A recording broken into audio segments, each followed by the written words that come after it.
2026 সালের মার্চ মাসের বর্তমান তথ্য অনুযায়ী কাতারে অবস্থানরত এবং সেখানে গমনেচ্ছুক বাংলাদেশিদের জন্য একটি বড় সুখবর রয়েছে। মধ্যপ্রাচ্যের বর্তমান পরিস্থিতির প্রেক্ষাপটে কাতার সরকার তাদের ভিসা নীতিতে বিশেষ শিথিলতা ঘোষণা করেছে। নিচে সর্বশেষ আপডেটের মূল পয়েন্টগুলো দেওয়া হলো। সকল এন্ট্রি ভিসার মেয়াদ বৃদ্ধি। কাতারের স্বরাষ্ট্র মন্ত্রণালয় মিনিস্ট্রি অফ ইন্টেরিয়র ঘোষণা করেছে যে সকল ধরনের এন্ট্রি ভিসার, যেমন ট্যুরিস্ট, বিজনেস, ফ্যামিলি বা ওয়ার্ক এন্ট্রি ভিসা মেয়াদ স্বয়ংক্রিয়ভাবে 1 মাস বাড়িয়ে দেওয়া হয়েছে।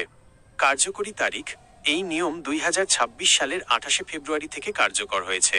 সুবিধা: যাদের ভিসার মেয়াদ শেষ হয়ে গেছে বা দ্রুত শেষ হয়ে যাচ্ছে তারা এই বর্ধিত সময়ের সুবিধা পাবেন। 2. স্বয়ংক্রিয় ও বিনামূল্যে নবায়ন।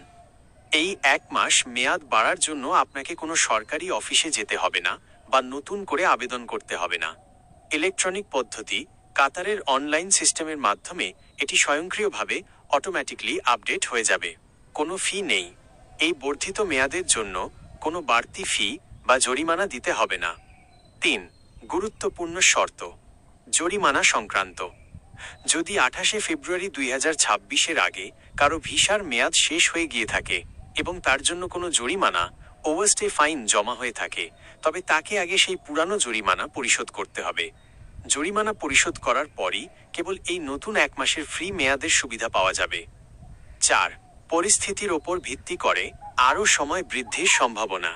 কাতার সরকার জানিয়েছে যে তারা বর্তমান আঞ্চলিক পরিস্থিতি পর্যবেক্ষণ করছে। প্রয়োজন হলে এই ভিসার মেয়াদ 1 মাস থেকে আরও বাড়ানো হতে পারে।